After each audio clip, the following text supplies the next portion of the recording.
welcome to Tea and Strumpets, a Regency romance review. I'm Zoe. And I'm Kelsey.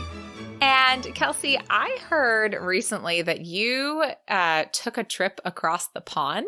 You have left us in merry old England and read at least 2 books set in the U.S. Oh, I have, actually. Ha! So actually, I read 3 books. I've majorly ventured across the pond. So I have recently been reading Maya Rodale's Gilded Age series. That's not the correct name of it, but it's set in the Gilded Age. And I was given her 3rd book, which I was very excited to get. And it is so funny because I'd already put the first book in my Kindle. So I was gifted the 3rd book as a real book. And then I had already had the first book in the Kindle. So I finally found a time to read it. And oh, I loved it so much. I haven't gotten to the 3rd one yet, but because I had to take a break and read other things, but I'm so excited to get onto that one.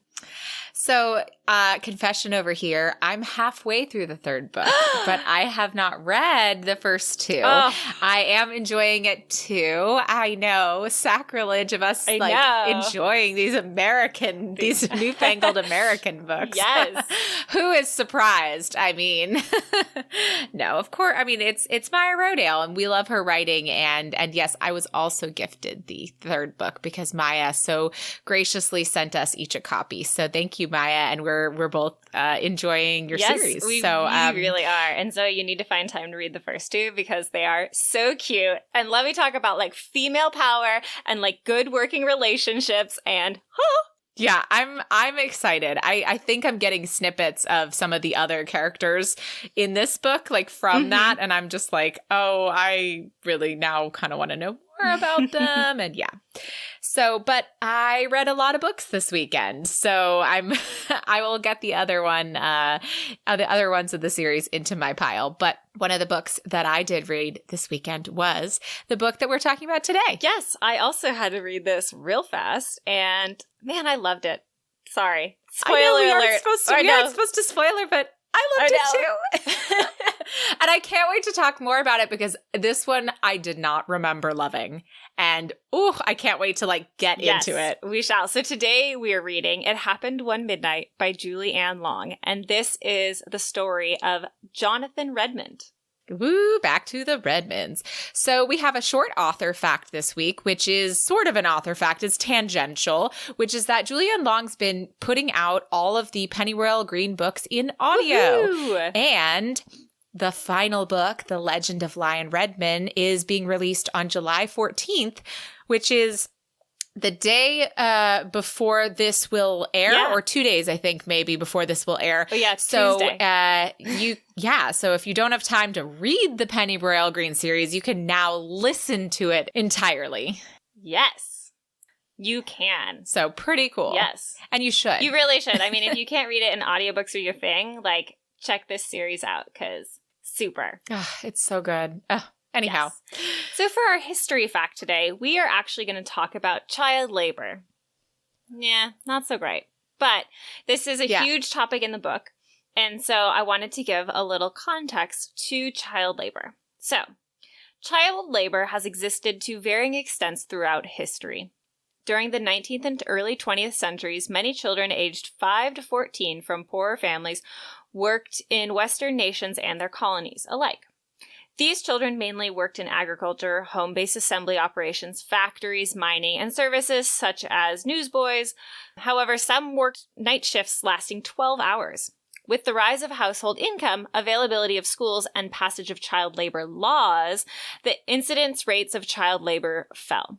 Now, the Victorian era in particular became notorious for the conditions under which children were employed. Children as young as 4 were employed in production, factories, and mines, working long hours in dangerous, often fatal, working conditions. In coal mines, children could crawl through tunnels too narrow and low for adults. Children also worked as errand boys, crossing sweepers, shoeblacks, or selling matches, flowers, and other cheap goods. Some children took work as apprentices and other respectable trades, but what we're really focusing on today is the work in factories. So the less desirable working conditions, which consisted of long hours and truly dangerous work for these children to be doing.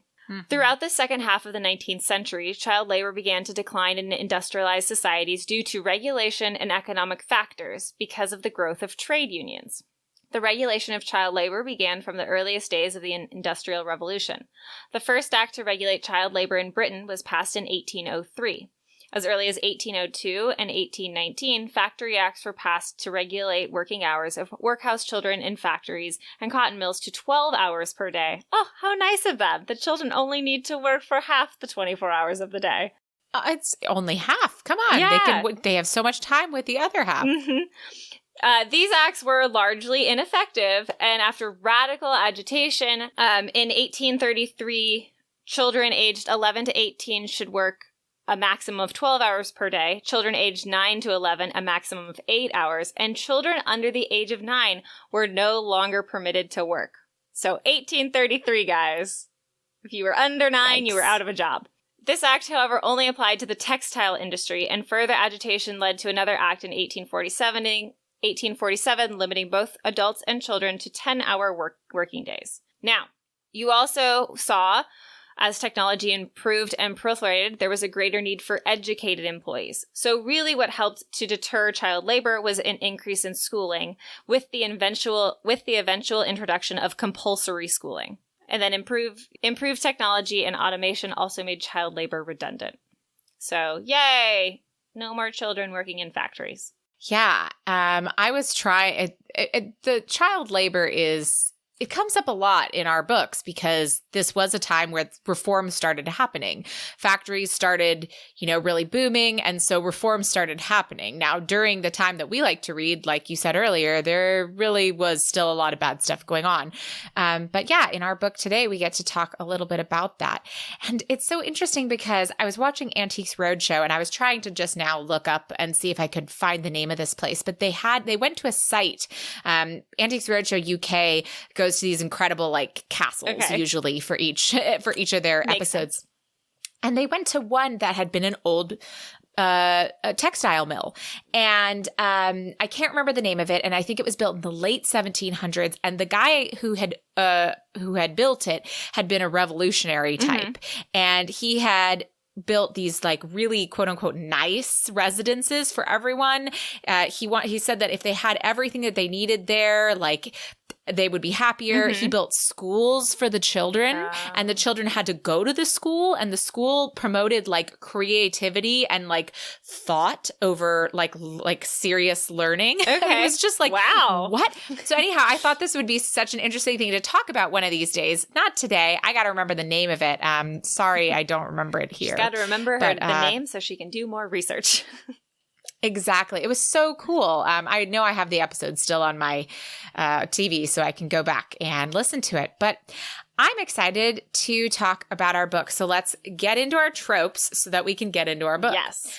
So our main tropes are kind of they're not real strong tropes. I don't know. I didn't have something, it wasn't enemies to lovers or something like that. You could say class difference, but... You could say class difference for sure, but there is definitely that the family has threatened that they have to marry and they have to marry within a certain time and they have to marry a certain status, otherwise they'll be cut off. So however you want to shorten that down, that's there. And there's also a little bit of a Robin Hood kind of aspect to this one. There's a bit of a Robin Hood. In fact, it is mentioned in the book. It is. So our main characters today are Mr. Jonathan Redmond and Miss Thomasina, Tommy, de Ballesteros. All right. Well, let's get into this synopsis. Yes, we are going to. So Miss Thomasina de Ballesteros is outside the home of the Duke of Greyfolk. She's trying to get a good look at the man when suddenly she hears the sound of a pistol being cocked. Mr. Jonathan Redmond was out smoking a cheroot after having dinner at the Duke of Greyfolk's house when he noticed Tommy in the shadows. Thinking the figure in the shadows was up to no good, Jonathan drew his pistol, which causes Tommy to turn. Quote, he wasn't precisely aiming the thing at her, but he held it with the same casual ease with which he held the cheroot. She had no doubt he knew how to use it. She'd heard about how he allegedly, nonchalantly shot the hearts out of targets at Mantons with tedious predictability. Luckily, the two just happened to have met earlier that day. Tommy often acts as a companion for the Countess of Mirabeau, who hosts a weekly salon. Jonathan had accompanied his friend Argosy there, where he met Tommy. Seeing her outside the Duke of Greyfolk's home is intriguing, to say the least. They exchange pleasantries, sort of, and part ways. With them, pleasantries and insults are the same thing. Yes. But as we know, this is just our first meeting, and Jonathan muses over the woman as he heads out of London for Pennyroyal Green. Quote, "She looked just a bit too comfortable in the shadows. Even if he'd never seen her lurking outside of the Duke of Greyfolk's house at midnight, even if she'd never said, 'I carry a knife for protection if I'm out at night, I do know how to use it,' he would have known Tommy de Ballesteros was trouble. It didn't prevent him from liking her."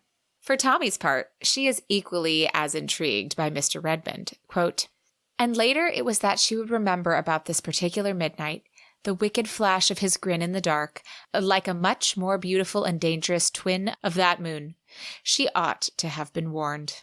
While Jonathan is in Pennyroyal Green, he visits with Violet, who is very pregnant at this point, and is using her pregnancy to get whatever she wants, per usual.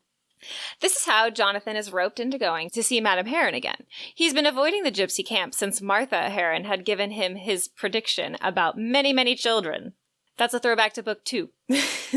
However, before he ventures to the gypsy encampment, his father apparently would like a word with him. Jonathan is hoping it's to tell him he's been admitted to the Mercury Club, but sadly, it's not that. Isaiah Redmond instead issues Jonathan an ultimatum. Jonathan must be married within a year, and it's already June, to a woman that Isaiah approves of. Otherwise, he'll be cut off. After that, maybe then Isaiah will take him seriously for membership to the Mercury Club. And again, the Mercury Club is an investment club. Mm-hmm. Jonathan tries to tell him that he's more than suitable to join. But since all his money is currently tied up in an investment venture, you got to spend money to make money, Isaiah brushes him off. Quote, "My father really does believe I'm stupid," he thought, in some surprise. Or at best, he thinks I'm a feckless child. And for a moment he sat feeling strangely hollow, as if someone had just taken a spoon and scooped him out like a melon. The meeting does conclude with Jonathan sharing some interesting news. He dined with the Duke of Greyfolk the previous evening, and the Duke is intent to buy the same mill that Isaiah and the Mercury Club are after. Isaiah is interested in this information, but it does not change his mind about Jonathan. So this meeting is a blow to Jonathan for 3 reasons. The first being that he had hoped that the Mercury Club would be interested in investing in a new color printing venture that Jonathan believed had a lot of promise. The second, that now apparently he was supposed to get married to someone, a fate Jonathan has actively been avoiding since Martha Heron's ominous prediction. And the third is the biggest blow. His family seems to have no idea who he is as a person, and their opinion of him is frankly very low. The next day, Jonathan accompanies Violet to the gypsy encampment before heading to London. The meeting does not produce anything so ominous, but it does sound like Violet is going to have a girl that breaks hearts. While there, Violet and Martha tease Jonathan about the previous prediction, from all those many books ago, causing Jonathan to leave in a huff. Violet follows him, quote, "Jonathan, it's just, why are you so distressed? One day you will need to care about something. Why not children?" He stared at her, genuinely struck dumb. He opened his mouth. A dry squeaking noise emerged, and when he was finally able to form words, they were all hoarse. "I need to care? I need to care. Does anybody bloody know me? Do you really think I don't care about things as you say?" Jonathan then proceeds to tell Violet about Isaiah's ultimatum. And she, very eloquently, as all Violet will do, says, "You'd think Father would learn. He's always forbidding things or making rulings, and everyone ends up doing precisely the opposite of his wishes, or at least not acquiescing to them." Yeah, sadly, the man has not learned his lesson. And now we get to figure out just how Jonathan is going to beat him. So back in London, Tommy is at the racetrack, once again hovering around the Duke of Greyfolk. Jonathan is there to do the same thing since his father is not going to help him invest in the color printing, and he's hoping that maybe the Duke can. Before either one of them catch the Duke's eyes, though, they are distracted by a commotion. A boy has been caught stealing an apple by the owner of a cart. The man takes the apple, but instead of just telling the boy to go, he starts shaking him with intent to do more harm. Tommy is about to rush in when suddenly someone gets there first. Quote, "Why don't you unhand him now?" Jonathan's tone was pleasant, almost gentle, very, very controlled. Something about it made the tiny hairs stand up on the back of her neck. She wondered if the costermonger recognized the grave threat. Jonathan is a threat. When the costermonger does not immediately unhand the boy, he steps in bodily.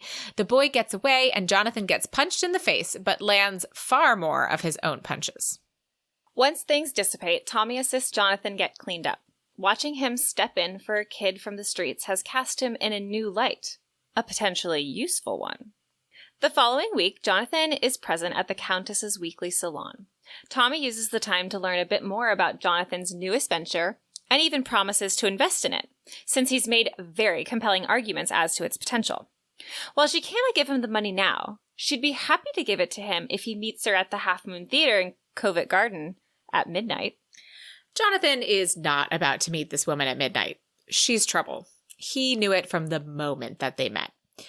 And come midnight, Jonathan is in front of the Half Moon Theatre. Apparently, he cannot resist her brand of trouble. Tommy arrives and leads him on a very circuitous route to a boarding house. There, Tommy gives him an exquisite set of pearls. He is welcome to sell them and use the proceeds to invest in the printing venture. However, in return for her investment, she may need a favor from time to time. And the first favor will need to be done tonight. Quote, "Of course." Here it was. Trouble. He could hear it coming like a herd of stampeding horses far, far off. Jonathan reluctantly agrees, and the two head out into the night. The favor turns out to be a rescue mission. They liberate Sally, a scullery maid in a nice house. Turns out the Lord's son has no issue with beating 7-year-old Sally for minor infractions. Quote, "What happened to your head, Sally?" "Master William coshed me," she said softly. She was young enough to lisp. "And when he did, I fell and broke me crown." Master William was Lord Feckwith the Younger, who was Jonathan's age and easily 3 times the size of Sally. Could this be true? Tommy's eyes were on Jonathan. She seemed to be holding her breath. "Why?" he asked Sally finally. The word was a bit choked. Though he suspected, the answer was, because he could. Jonathan is floored, even more so when he is informed by Tommy that kids like Sally are sold from the workhouse. The kids, who do not know what they are doing, are promised the world in exchange for a shilling to sign a piece of paper. Instead of getting good opportunities like they are promised, they are sold to people as cheap labor until they are 21. Most of the kids do not even reach that age. What is even crazier to Jonathan is that Sally, who has been traumatized by a man about his size and age, completely trusts him when Tommy names him Mr. Friend. Quote, "He knew a brief, sudden sweep of vertigo, near terror, as if he were walking a wire strung between buildings. God, what a perilous thing it was to be a child, to go from screaming Luby to unquestioning, trusting innocent in the space of a single hackney ride. And this, he suspected, was perfectly typical child behavior." After Jonathan is dropped off, Tommy heads back to her room to await the doctor. He's always been discreet about what she does, and does good work. This time is different, though.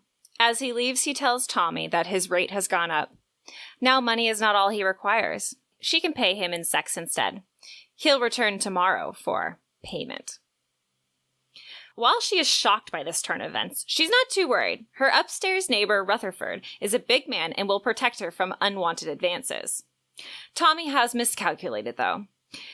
The next day, she's in her rooms when she hears an extra-large thump from Rutherford's room. And when she arrives to check out the commotion, it turns out the doctor has slipped Rutherford a sedative. Sally is asleep in the other room, so they can just do what they have to do. Tommy tries to talk her way out of it, but gets backed into a corner, literally. As the doctor starts lifting her skirts, suddenly, he disappears. Jonathan, not at all satisfied with Tommy's explanations from the night before, has found his way back to her boarding house and has arrived just in time. He makes quick work of the doctor by demonstrating how he will kill him if he ever bothers Tommy again. Quote, "The painting crashed to the floor. The scissors remained embedded in the wall, vibrating. They'd severed the ribbon. Tommy slowly turned to stare at him in awe. "I'll replace the frame," Jonathan said absently. The doctor was gaping. "It makes surreptitious murder so easy, as you can see, Doctor. When I throw it at you, the dart tip will be dipped in poison, and it will enter that vein throbbing right there in your slimy, scrawny white neck. I never miss. Would you like another demonstration? Shall I give you a head start and then track you down with a dart?" Whew. That took care of that villain. Now that he's vanquished a foe, Jonathan gets more answers from Tommy. Turns out she's been liberating children for a while, placing them in better situations after absconding with them into the night. And Jonathan is impressed. Quote, "He couldn't speak through the enormity of this. His hands went up to push through his hair. It's madness, Tommy." His voice was frayed. He was awed by just how mad and dangerous it truly was. Mad and dangerous and grand and noble and wildly unexpected. Never would he have dreamed it about her. The slimly elegant Tommy de Ballesteros, she of the gossamer clothing and effervescent charm. She was a Robin Hood of sorts, a bloody lioness. Tommy also points out that Jonathan is kind of the same as her. He will step in to help anyone. He's been sporting a bruise and a new scar from an altercation outside a gaming hell. He stepped in when he saw a group of guys jump an innocent man. Quote, "Not everyone intervenes, Mr. Redmond. You simply have no choice. It's your nature." "I haven't a choice," he repeated faintly, with grim resignation. And he proves that even more when he finds a good home for Sally. He uses his family's standing as donors to get Sally admitted to Miss Endicott's Academy in Pennyroyal on scholarship. As Tommy and Jonathan leave, he tells her he'll get her a carriage back to London. He's planning to stop in Pennyroyal to visit with his sister. Quote, "She smiled. You're fond of your sister." "My sister is a trial. She is currently immensely with child." In other words, you're fond of your sister. He laughed. Laughing with him was strangely a bit like drinking champagne. She wanted more of it, and the more she had of it, the giddier she felt. However, before she catches her ride back to London, Tommy and Jonathan take a walk. As they're chatting and laughing, suddenly Tommy undresses and makes a dive off the side of a footbridge and into the river below. Jonathan panics until he sees Tommy emerge to the surface. He then dives in to assist her. What kind of crazy lady jumps into a river in a full shift and petticoats? When they reach the shore, Tommy is still upset. She had dropped something into the river. Jonathan spies a bit of red ribbon and heads back in to fish it out. It turns out to be a medal with the Duke of Greyfolk's name on the back. Jonathan is furious. First, he demands why she just jumped into the river without thought to the consequences. Quote, I didn't think to do that." Her voice was frayed now. She was staring at him wonderingly. And then she straightened her spine and threw her shoulders back, realizing his temper was driving her like a nail into the ground. It's just, all my life, if something needed to be done, Jonathan, well, then I have always simply done it. The medal was floating away, and there was no time to discuss it, so it didn't occur to me to chat about it. You see, I'm just not in the habit of... That is, there's never been anyone who... She stopped abruptly, clamped her mouth shut. Since Jonathan has always had a family, this is a bit of a surprising realization to him. It hurts to hear, but he still has an opinion on the subject. Quote, "From now on, you will take 3 seconds to assess whether whatever it is you're about to do is dangerous. If the answer is yes, I want you to tell me, and if it absolutely must be done, I will do it instead. You can trust me to do it. Do we have a bargain?" He expected mutiny. She studied him, her expression cool, assessing now. "Very well," she agreed softly, regally, as if giving him a gift. Strangely, the relief he felt made it seem as though he'd received one. The next question. He asks her why she has the Duke's medal. Turns out, she's the Duke's illegitimate child by his Spanish mistress. He was awarded the medal and gave it to his mistress before leaving her once the fighting had stopped. Tommy's mother gave it to her on her deathbed, saying she should bring it to her father if ever she needed help. Jonathan asks where Tommy went after her mother died. To the workhouse. And now he understands her motives, why she cares for the children no one seems to care about. He also understands why he was so mad when she went over the bridge. Quote, and now he knew. There had been an instant when her head had disappeared beneath the surface of the river, when all the color and light and sound had seemed to go out of the world at once. It had been like his own death experienced. He didn't like knowing that his righteous fury at her was really a sort of terror. He asks her how she's planning to continue with her crusade with all its inherent dangers. Is she planning to get help from the Duke? Does he even know she exists? He's already had to save her once from the doctor. What happens if she needs help and he's not around? Tommy, not used to being questioned, replies as such, quote, I'll manage it the way I manage everything else, she said complacently. That's what I'm afraid of. I don't think you're managing things, Tommy, so much as you're dodging or lobbing events back as they come at you. A bit like lawn tennis. They continue to talk, and Jonathan asks what Tommy wants most in life. Her reply boils down to something so simple. She wants a family. The thing Jonathan has always had. People who were there for him, just as he was there for them. All this conversation then culminates in a kiss. A soft, exploratory kiss that suddenly has potential to be so much more. Jonathan breaks away and they part ways. Now, while we've been jumping from scene to scene, Jonathan sets some plans in motion.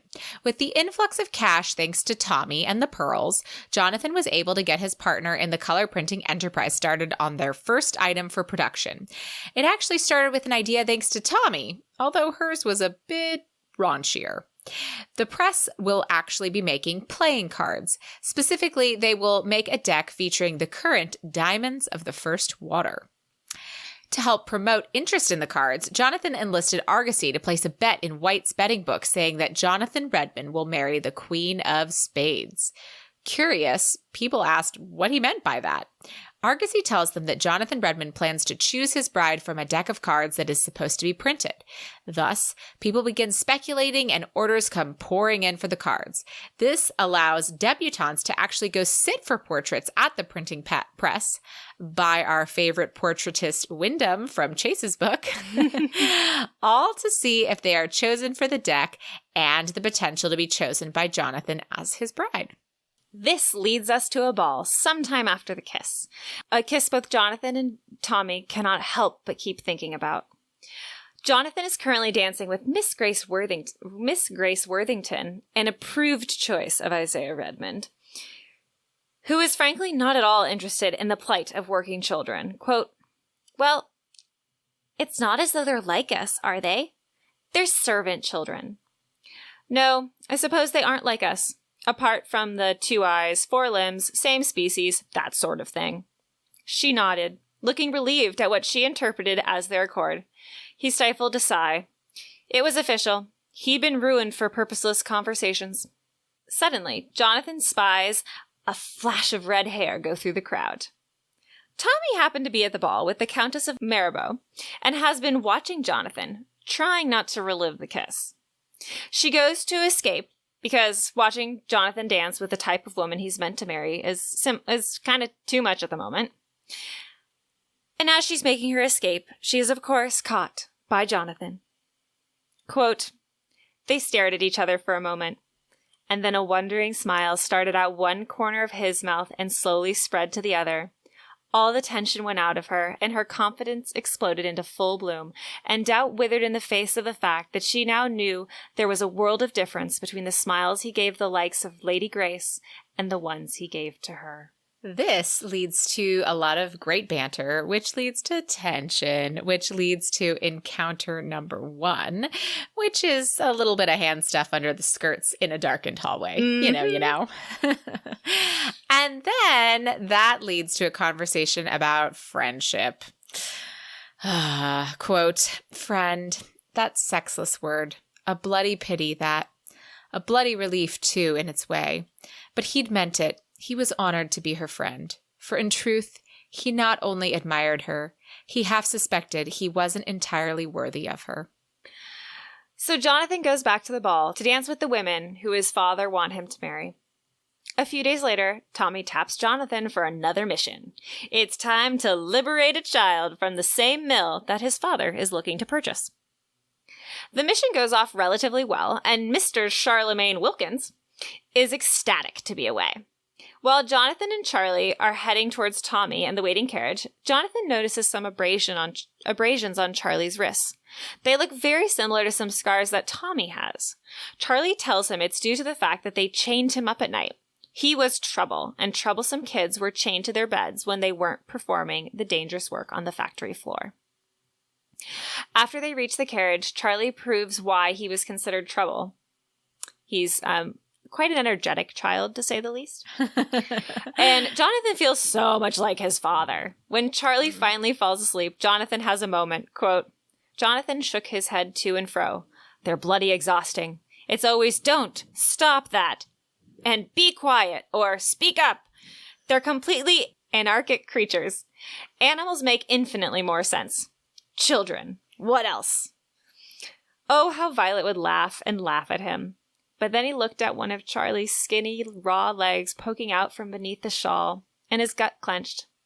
Yes, he would steal him again.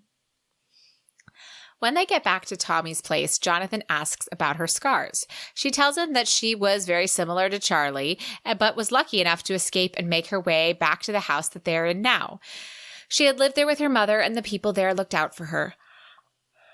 Eventually, she had come back in contact with the Countess, who had also known her mother, and while the Countess did not have lots of money, she had helped Tommy out where she could. This information is more of a blow, and he asks her if this was the reason she wanted to finally meet the Duke. Quote, Jonathan, you and I can only help one child at a time, but someone like the Duke, with his power and name and money, oh, Jonathan, just imagine. What if I told him about what became of my mother and what became of me? Surely he'd listen. It would be unconscionable not to see him. It's time to stop being a coward. She glanced down at her medal.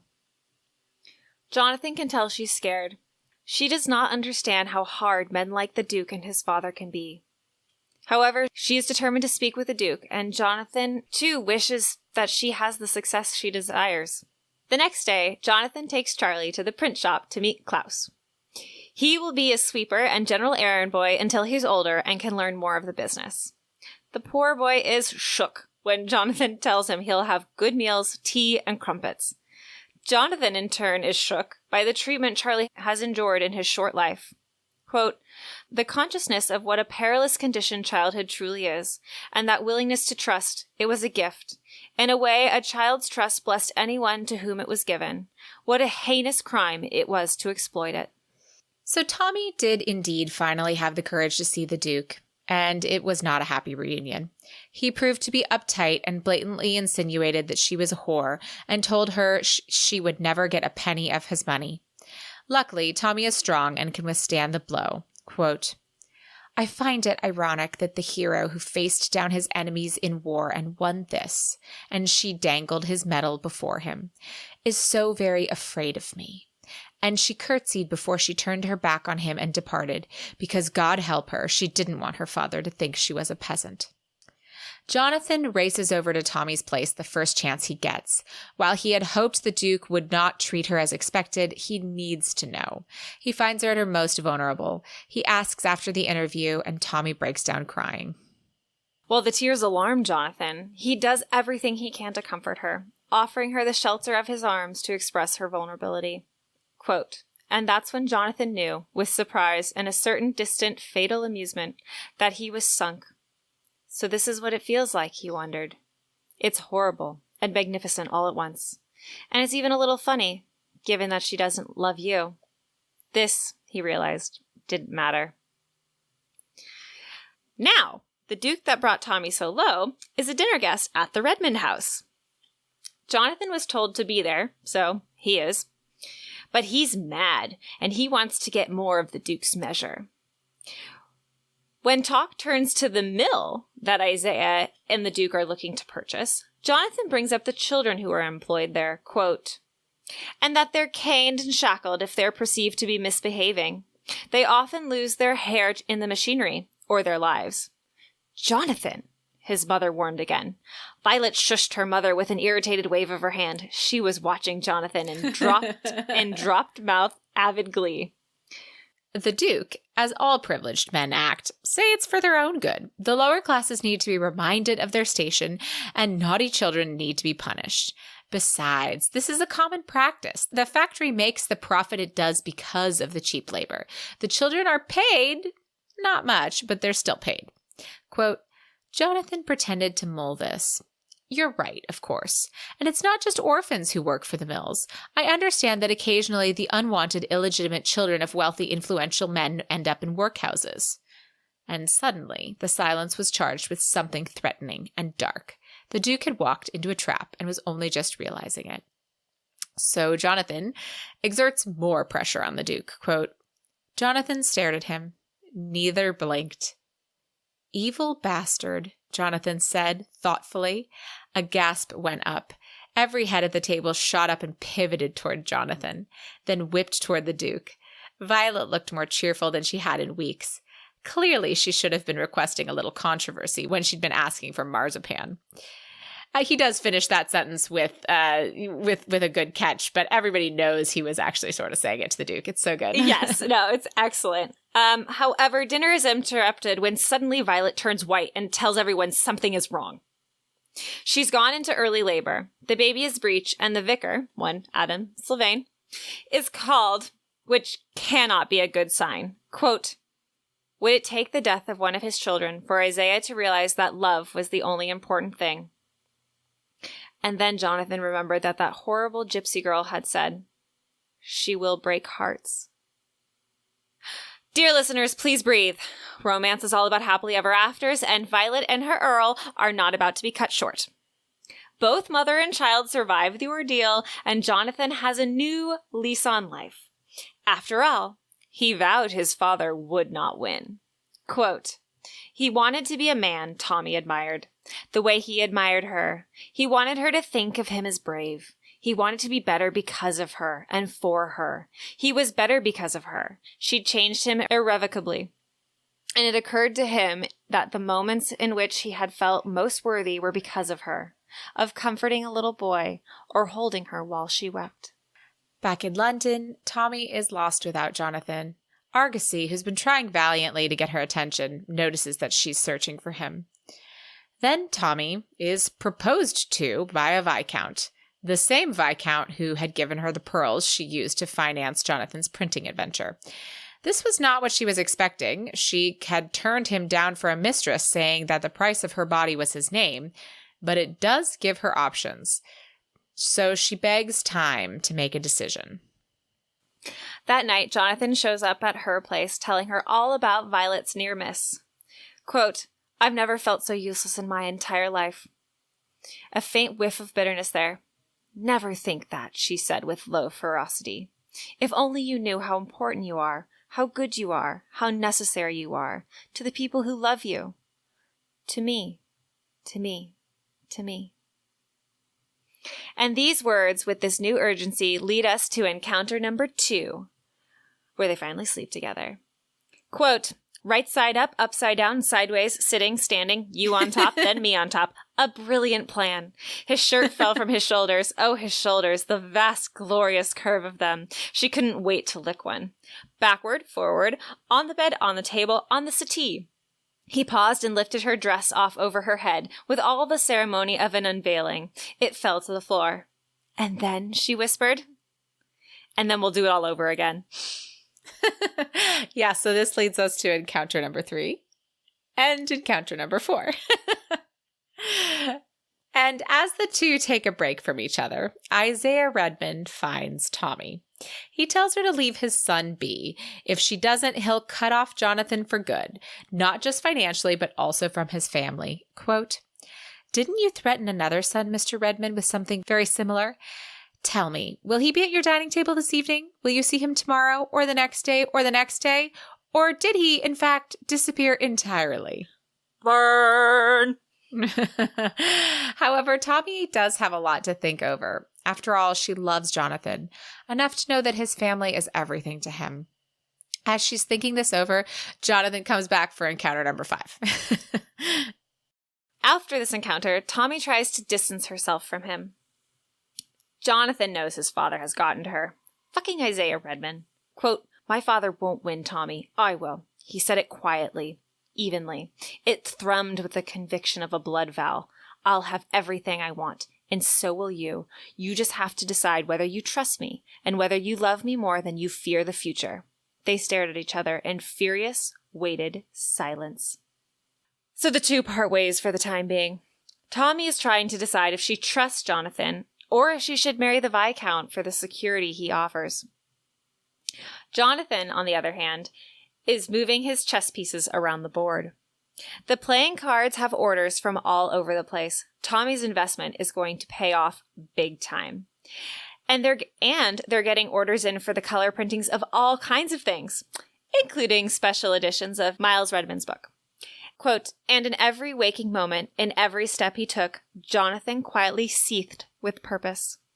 And when his investment in the recent silks cargo finally paid off, nearly triple the original investment, Jonathan Redmond realized he was, officially, and quite apart from his family's money, wealthy. Modestly, yes. Certainly not Isaiah Redmond wealthy. Yet. But it was all his.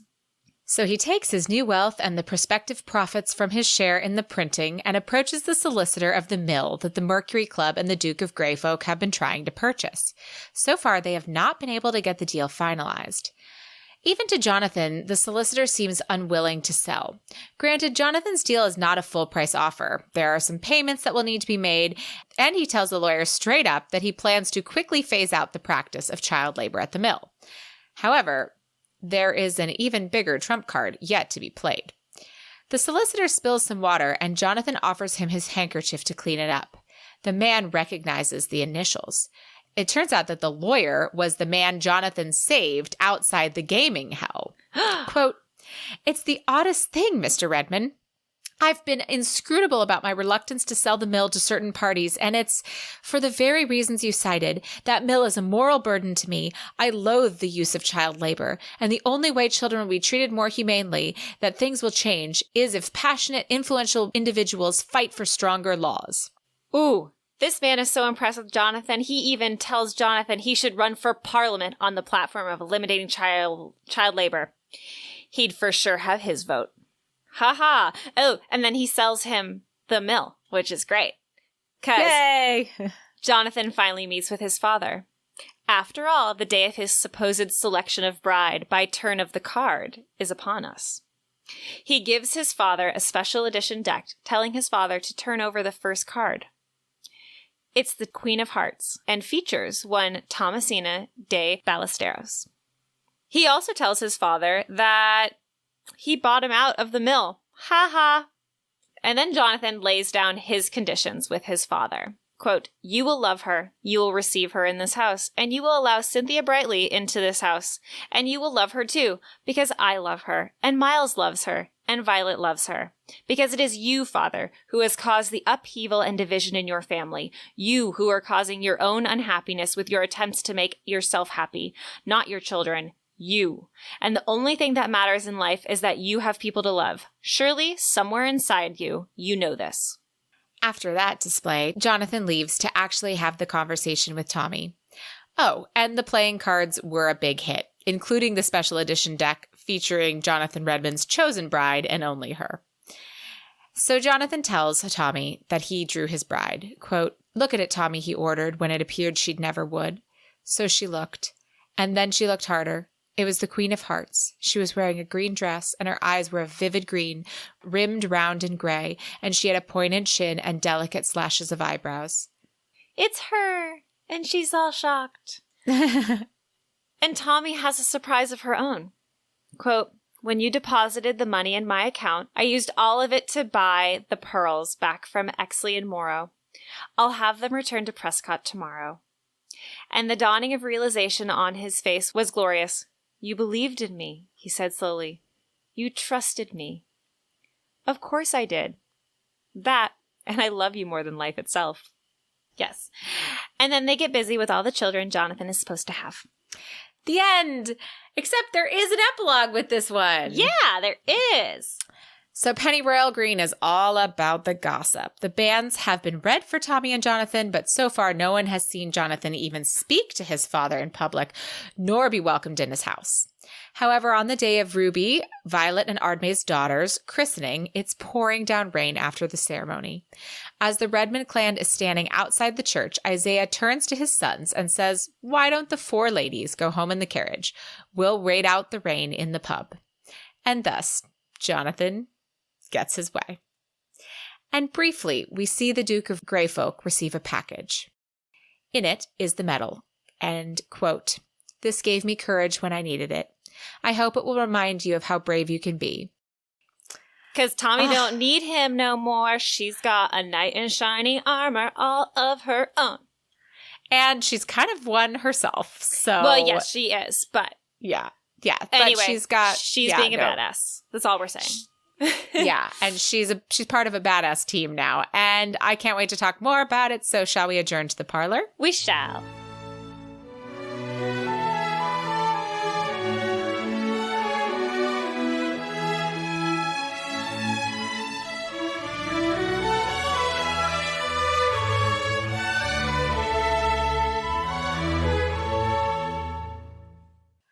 All right, everybody, we're going to be pretty quick today here, but we'd love to hear from you if you have a book recommendation, if you have an inclusive author you love, or a book you would like everybody to know about, or just a book you read recently that you think was really great and you want to share it.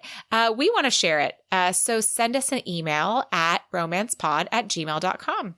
And if you'd like to find us on social media, you can find us on Instagram and Twitter at Tea and Strumpets, T as in Tom, as in Nancy Strumpets, Facebook and Pinterest /Tea and Strumpets, and YouTube if you search the name of our show.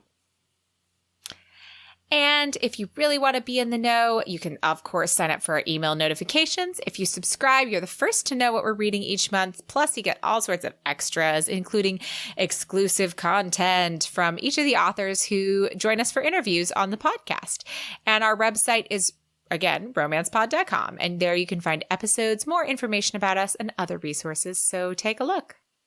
Finally, rate, review, and tell a friend. Reviews on Apple Podcasts, Facebook, or anywhere else you can review us really help other listeners find the podcast. And word of mouth is also one of the best way that podcasts get found. So if you like what you're hearing, we'd love it if you spread the word.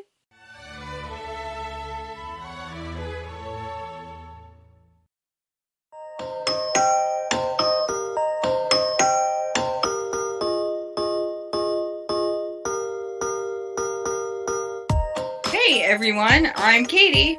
And I'm V. And we are This Lesbian Ship is Intense. We're a part of the Frolic Podcast Network. And in our podcast, we cover TV shows, movies, and really any other form of media with lesbian characters. We break down shows from a queer point of view, we gush over our favorite ships, and we critically analyze the impact of media on our community. Check us out on iTunes, Spotify, or SoundCloud.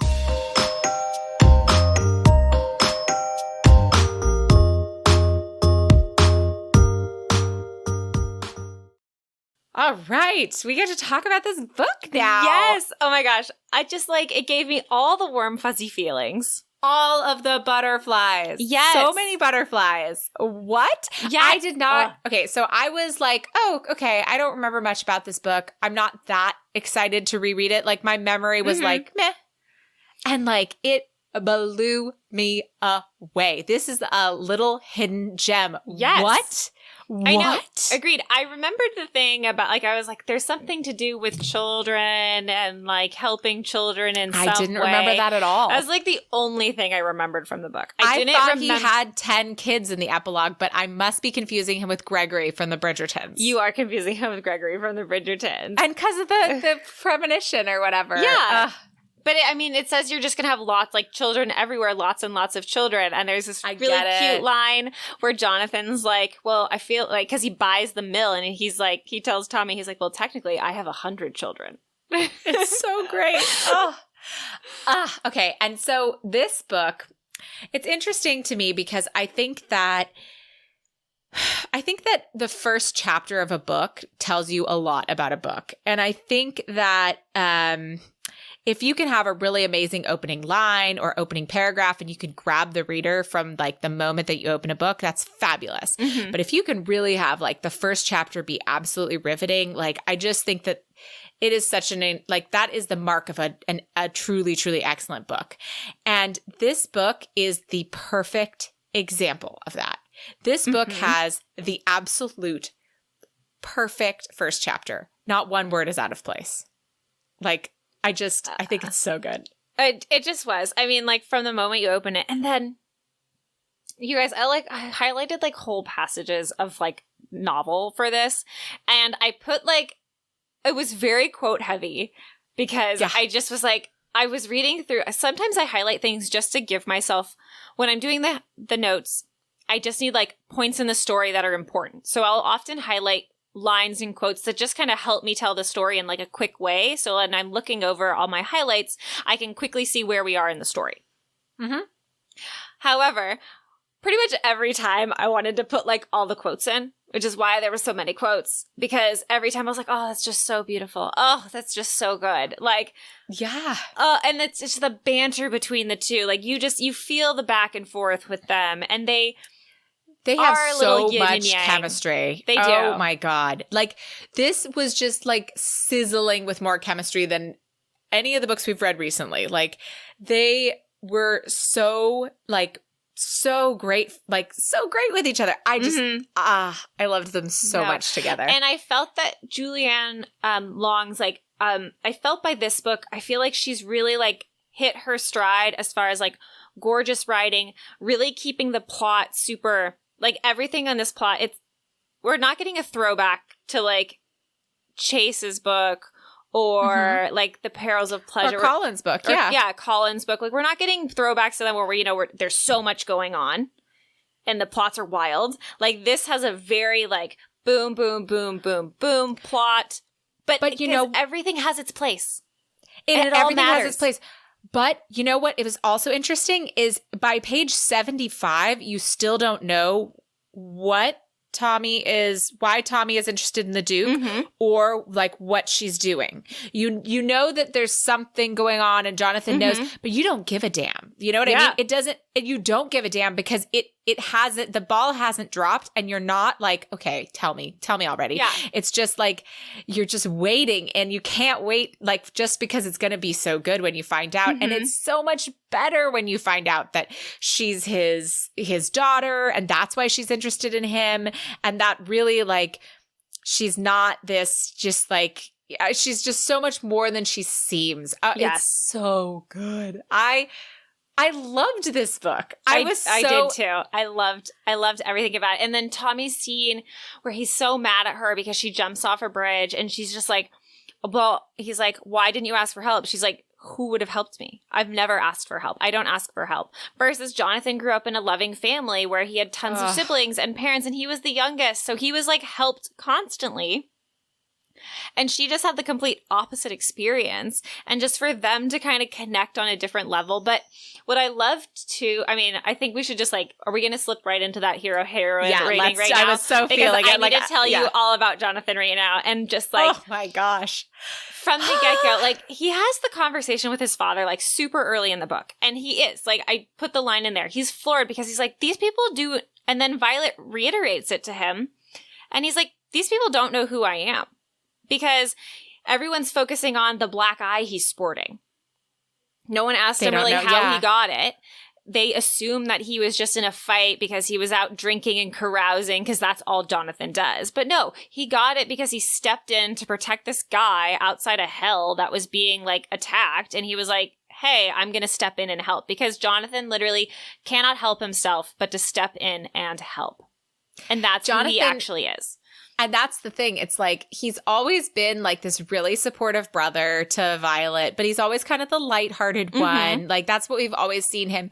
But like really, to use a word that we see in Regency a lot, affable, you know? But like he's been so great in any cameo we've seen him in and funny but not like the one who comes in with the one-liner catchphrase, right? You know? So it's so exciting to see him as a full character because you have an inkling of what to expect, but he just blows it out of the water. Yes. Like he is, Absolutely. and I love this youngest child thing where he's the youngest. I think he's younger than Violet. He but is. he's He's at the least baby the of youngest. the family. Yeah, he's the baby of the family. And so the family just like doesn't think about him, right? Mhm. Because Violet is just over the top and all, Yes. they have to keep an eye on her. Lion, was the golden child and disappeared. And Miles also, although he was quiet and did his own thing, is a like world-renowned scientist, Mhm. So like they just didn't look at Jonathan. They didn't notice him. The only thing they ever noticed about Jonathan was that he looked like his oldest brother. And that he was good at darts. Yeah. That was it. That was it. That's all he had. And it turns out he's like a brilliant investor, Learned the most from his dad. Yeah, like actually sat down and learned the most from his dad. And for his father to just brush him off, and he's like, but literally, like, I'm like, you should be proud of me right now because, and he did all this unprompted. He's like, he just feels the urge to go out and make money. He's like, I want to make money, and I'm good at making money. I want to make something of myself. Mhm. And he didn't like ask his dad. He just went and was like, I'm going to prove this. Look at what I can do. It's so great. Let's also talk about Jonathan, like, being a young man who's afraid of children and then like being around children and just being so amazing with these kids. Oh, It's he's so cute. great with them. He's so cute. And no, I love it. Like, we learn about Jonathan's scar because poor Sally had to get stitches. And, because Jonathan asked after Sally and Tommy's like, well, she has to get stitches. But I told her, like, all the best people have scars. And Sally's like, do you have scars? He's like, yeah, check this one out. Like, there's so many cute moments. And when Charlemagne, who goes by Charlie, tries to like copy Jonathan's speech pattern. And so then he starts telling him like what it's all about to be a gentleman. Mhm. And there's a moment where like they're running away and Charlie has to pee. And so they like stop. It's just so cute. Anyhow, and it's like, you kind of know this where Jonathan is like, oh, I really like kids. I just didn't know. Like, I hate them, but I also love them. And it's just it's such a great quality. So that is awesome. And also, I'm just like, hell yeah, vote Jonathan Redmond. Run for Parlour. Yeah, do it. Oh, So great. So great. I want to read a book all about him being in Parliament. Yes, and changing the world, right? Yes, changing the Jonathan world. Redmond, 10 out of 10. Cheers. 10 out of 10. 10 out of 10. I mean, can we give him an 11? Like, so he was fabulous. so good. He was such a developed character. Yes. And this is a 277-page book. This is not like It's our not last long. one, right? Yeah. Like, or 2 books ago. It's not long. So it's just like, again, chef's kiss. Yes. Okay. So let's talk about our heroine, Thomasina de Ballesteros. I love that she goes by Tommy. She's just like, because she's just like cool and scrappy and like gets down. She's also so fabulous. Like, she is. Like, she's so funny and interesting, and everything about her makes sense. Yes. And she's savvy, and she just like, and even when she has moments, like, after the Duke, like, she held her head up high. And even after she had her, like, moment of breaking down, when Jonathan came to check on her, she still, like, she cried it out for a minute and then she picked herself back up. She's like, okay, cool. Like, that didn't happen. And I totally meant to mention this about Jonathan because you saying that about that scene reminded me of this because Jonathan knew her father. So her father had been in America for a long time, which is why she'd never had a chance to see him. And that's why she was just now looking for him.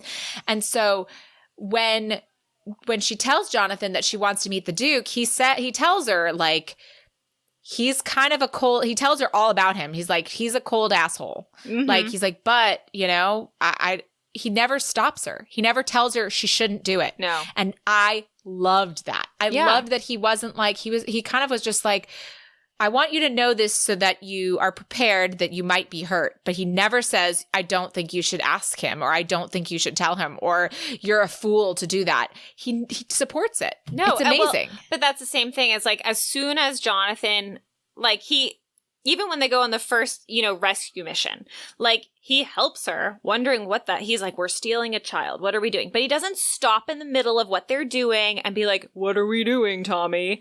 Like, he just goes along with it. The next day, he comes and back. then comes back and he's like, okay, give me facts here. Like, because I get what we're doing is not technically on the legal side of things, but what exactly, why? like, why? Why are we doing this? Why is this important to you? And it's just... It's anyway, so good. But Tommy also she's also very frank with Jonathan. I love it. She's always super honest with him, super frank. There's never this, They don't withhold anything from each other. And I just love her. Sorry. I love her too. I wish I could say it better. Like, I just love her. I wish I could say it too. I'm just going to say 10 out of 10. 10 out of 10. She's done. She's a 10 out of 10.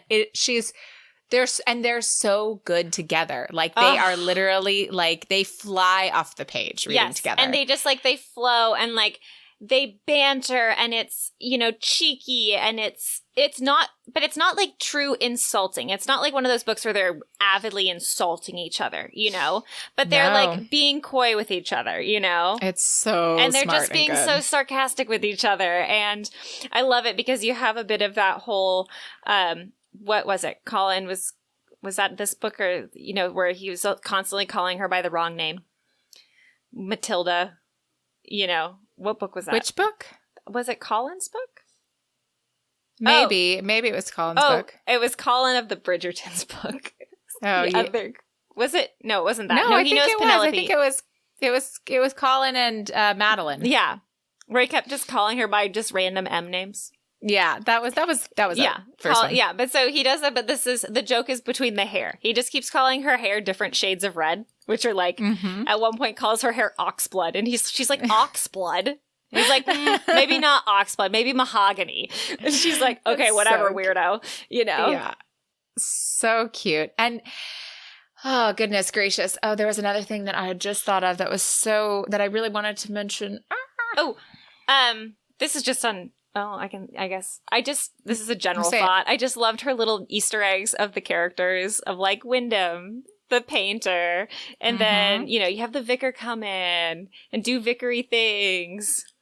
Yes. So I totally agree. Oh, and Violet and her birth being really hard and difficult. I loved that. It was a moment of tension, and she had a breech birth and it was early, but they made it. And so like those are real scary things that would happen at the time. And I was just I really liked the dynamic that it provided to the book. I did too.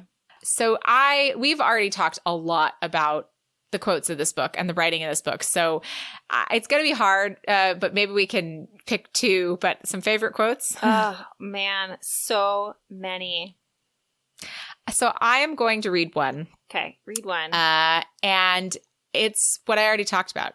It's the first paragraph of the first chapter. You tell it to me. It's a bit long, but it's so worth it because, guys, if you don't go pick up the book, if you haven't read this book, if you don't go pick up the book after I read this paragraph, then there's no hope. You weren't going to pick it up. So, but I hope you do because it's fabulous. Okay. The moon lay on its side like a discarded pickaxe, the stars diamond smithereens strewn all about it. It was a rare, clear London night thanks to a stiff broom of a breeze off the Thames, and everything Tommy had seen on her way to her destination. Barrels full of old rain capped thinly in ice, a narrow black cat holding its tail aloft in the shape of a question mark. Each bar on the low wrought iron fence she'd just slipped through seemed etched into the night, distinct as puzzle pieces, shimmering with portent and beauty and danger. Just the way she liked it, in other words. Like, what? Are you kidding me? I am ready to frickin' go. Excellent. Just jumped right in. It just hit you with it. God, it was so good. Okay. Mine, I have obviously like lots. And luckily I was able to put most of them in the notes. So, but this one is from when Tommy, like, this is like right before he has this realization of love and Tommy like had just met with the Duke. So this is Jonathan. Mm-hmm. He didn't remember crossing the room. He only remembered his hands on her shoulders, turning her to face him. She wouldn't look up at him, wouldn't take her hands from her eyes. She didn't want to see him. So he wrapped his arms around her like armor, making a shelter for her to fall apart. Oh, I loved that one too. I remember what I wanted to say earlier. It was that Jonathan in this book is the first one to realize he's in love. Yes.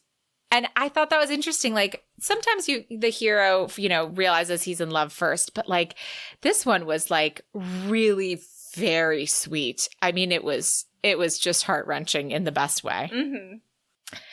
All right, I have another one. It's so hard to pick them. I'm sorry, I don't even know which one to pick. All right, okay. I'm going to go with a weird one, even though there's so many good ones. But I'm just going to go with this because this is such an interesting quote. Mm-hmm. So this is Jonathan meeting Rutherford for the first time, which is her neighbor who helps protect her. And this is Jonathan's kind of description of Rutherford. Quote, "His voice must be what Poseidon's voice sounds like," Jonathan thought. It was fathoms deep, as if it had needed to travel miles through him in order to reach the surface. He was lost in admiration at what a creature this man was. He slowly turned around to allow Rutherford to delicately help him from his coat, and continued to peer over his shoulder at him. Like, what? The writing in every little thing of this book was just so good. I mean, it's like, it's so hard to pick one. Okay, I'm going to say this one only because I think it really like sums up why we liked the two of them together. Mm-hmm. So Jonathan asks, "Why do you trust me?" he said instantly. She immediately began counting on her fingers as though she'd given this some meticulous thought. "Because you're not a fool. You've a bristly sort of energy that makes me think you have something to prove. You've a look about you that implies a sort of worldly detachment. And you need money too. You don't know what I think of you. I don't know what you think of me. Which means there's absolutely no excuse to be anything other than honest with each other. We are free to be friends." I just love them so much. Okay. And they loved each other so much. And that leads us perfectly into our steaminess discussion. Yes. This book gave me, I already said it, so many butterflies, like those little fun feelings like in your chest when you're like, ooh, like these two. So many of those. I haven't had that in a book in a long time. Like, I haven't really felt the chemistry leap off the page. And so like I felt this. And I also felt like their scenes together were very steamy. I mean, we had, 5 encounters? Yeah, we had a lot. And I mean, like, they were pretty, like, rapid succession. Like, they were. It was almost like there was a minute and I was like, does this count? I mean, technically there was a break. And we, like, had a paragraph of break. And then we had another encounter. So I guess it counts as a second one. Like, but once they kind of let themselves go, it's like they are all in. And I just love it because for me, it was steamy, it was spicy, but like I just loved the playfulness of it too. Like, oh yeah, it was just playful, and I think that's why I liked it so much because it felt natural and playful, and it felt like the two of them, which I think is what made it the best because it wasn't like all of a sudden we were like hot and heavy and come at me. You know, I read you the paragraph where Jonathan's undressing her, and he's just like, all right, here's what we're going. And my favorite is when they start scene 5. He comes in and he's like, "We haven't done you on top yet. Let's go." It's so great. So I would say this is a piping hot, ready to drink cup of your favorite tea. It's so good. Yes, absolutely. For sure. Yeah. So feminist recap.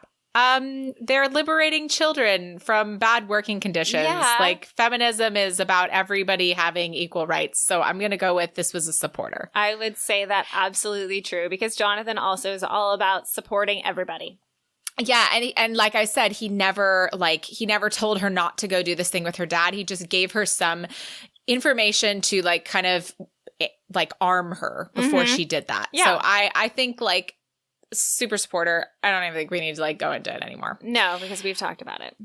We have. Although I would love to keep talking about this book, but I'm also very excited to give my final book rating. I'm like, as soon as I closed this book, I was like, I'm ready. Tell me your book rating, Zoe. This is a 10. Oh my gosh, me too. I just love it. 10s across the board from both of us. Like, yes. What? But it's like, it's a 10 for like, it's not like Violet's book, which was like, you know, a 10, but it was because it was like action packed and this and that and feisty characters. Yeah. This was a 10 for like a completely separate reason. Yeah, it really was. And I mean, I have to say, like, I was thinking about Violet's book because I think I still love Violet's book more than this book, which is unfair to this book because I think this book is better. But the thing is, I wouldn't even put them in like the same categories. I think that the love of something like that, though, for me, I agree with you, is that I just identify with that character so much. And so that's like why like that book like has a special place in my heart. But like this book, everybody needs to go out and read this book. This is such a great book. No, this is such a great book. And it's fun, it's light, it's witty, but it deals with hard topics. You know what I mean? Like, standing up to your family, coming from a difficult upbringing, you know, working against a common goal, you know, working for a common goal of bettering society. Like, what? Yeah, are you kidding? But also the theme of like, let's talk about child labor, you know, and let's talk about how these poor children were just terribly treated and like lied and blatantly lied to, you know. It's a heavy topic, but it's dealt with such like this light fun and it never feels heavy. And this is definitely one of those like give you a pickup books. You know what I mean? I couldn't put it down. It picked me up so much. I was like, I started reading it at breakfast and I was like, yeah, this is going to be one that I finish tonight. And you're like, this is what I'm doing today. Yeah, it was fabulous. So I love this book. Everybody please go out and read this book. It's so good. Yes. But we are on to our next book. So what are we reading next time? Next time, we're jumping to our other fun family that we love so dearly, which is the Bridgertons. And we are reading Hyacinth. That can't talk English today. Hyacinth's book that you know, the sister that's the youngest, you know that one. Anyway, we're reading It's in His Kiss by Julia Quinn. Yay! Back to the Bridgertons. We're on 7 of 8. Can you believe it? So close. I'm so excited. Yeah, we talked about how it's been a while since we've read her book, and hers wasn't our favorite. So I'm excited to dive back into that and see what we think of this go around. Yes. And so thank you all so much for listening. Go out there, buy this book and read it. Yes, please do. And we do have a link to the book in our show notes. So if you're interested in picking it up through Amazon and you want to buy through our affiliate link, we do get a little bit of kickback, a few cents per book purchase for that. But if not, order it from your local indie or get the new audiobook of it. Buy it. It's so good. It's so good. Anyhow, and if you like what you're hearing here, tweet about the show, share us on Facebook, tell a friend. We would so appreciate it. So thanks again for listening. Join us next time as we read It's in His Kiss by Julia Quinn. And may all your ever afters end happily.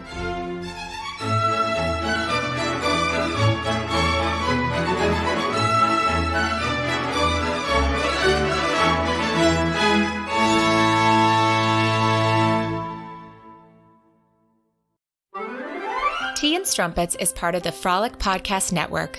Find more podcasts you'll love at frolic.media/podcasts.